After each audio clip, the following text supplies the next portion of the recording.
Welcome to another presentation from Symply Data Centers and our ongoing seminars to help educate people on blockchain technology and cryptocurrency. This seminar is covering the blockchain, and we're going to talk a little bit today about how the blockchain works, how it stores and secures data. And our disclaimer, we do not give investment or financial advice. Symply Data Centers has a number of services. We have Symply Seminars, which provides education on cryptocurrency and blockchain related subjects. We have a mining service where we help anyone get into mining, even those who don't have the engineering background. We have a consulting service and provide research. So what is the blockchain? Real simply, it's an open global database. It stores lots of different kinds of data. It can be unstructured, and it's secured by cryptography. Cryptography is where we get the word cryptocurrency. So here's a real simple example of a blockchain. Notice we start this particular block with the previous block's hash, and I'll get into this hash here in just a moment. Then we have a number of transactions. Abel sends some Bitcoin to Bob, Carol sends some to David, Evan to Frank, and all these transactions. And there can be many, many, many more. And then there's a thing called a nonce. And the nonce is there to help secure the hash. Then we take all the data from the previous hash all the way through the nonce and put it into another hash generator. This is where the cryptography comes in. A hash is a way to represent a block of data and is done so in a way where if a very small portion of the data feeding into it changes, the hash will change significantly. And there's one hash for any particular block of data. So what happens with cryptocurrency and mining and Bitcoin, Ethereum, and all other cryptocurrencies is that this nonce is kind of dummy data that's put in there where the rules for the miners who are managing this blockchain are told you have to change the nonce so the hash starts with a predetermined number of zeros. Currently for Bitcoin that has to be 18 zeros.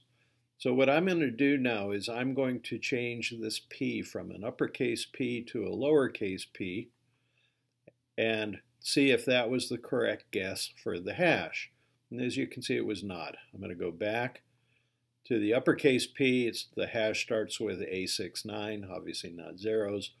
Lowercase p, again, a trivial change in the data makes a huge change in the hash.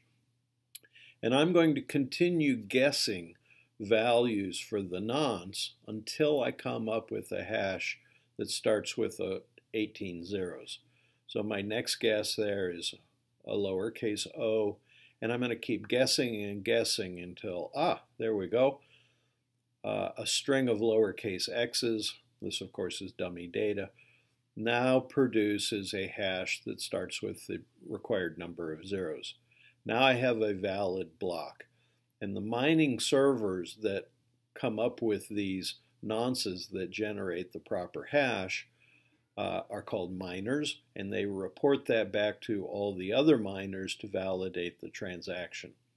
Once it's validated, that block is frozen and the next one starts. So we see we have our transactions. Abel sends Bitcoin to Bob, Carol to David, and Evan to Frank. The hash that we just generated is now the previous hash for the next block. And now we have a new set of transactions. George sends Bitcoin to Helen, Ivan to John, Kevin to Larry, and on, and the process continues. And you'll notice even though the second block has the required number of zeros, the value at the end of the hash is very different than the block preceding it. So what makes this secure is that this is a very difficult number to come up with, this nonce. It takes trillions and trillions of guesses every second in order for the servers to validate and come up with the proper hash. So if someone wanted to go and doctor one of these transactions, let's say Bob wanted to change that to Abel sent a whole Bitcoin to Bob. The server that attempted to modify that transaction would have to update this particular block, come up with the correct nonce to generate a hash that started with all zeros, update every server in the world within 10 minutes before the next block is updated. And it's impossible. Can't be done. So the blockchain gives us a database that is accessible to anyone worldwide. By traditional computing measures, it's a very, very inefficient way to store data.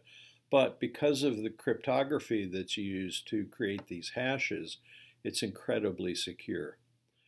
The miners are the service providers that run the blockchain. We have more seminars on mining and can give you some more specifics on that. Please go to simplydatacenters.com. So the blockchain is a very secure way to store information. It's accessible worldwide, and it can be used for a number of things. Cryptocurrencies are the premier case or the premier usage for blockchain transactions, but it can also be used to track industrial or agricultural shipments, public records, who owns a particular piece of property or land, and voting systems. So a number of opportunities available for blockchain technology in the future. We'd love to hear more from you. Our contact information is there. If you want to learn more about Symply Data Centers and our mining service, please go to simplydatacenters.com. And if you want to learn more about our seminars and other topics that we cover, please visit simplyseminars.com.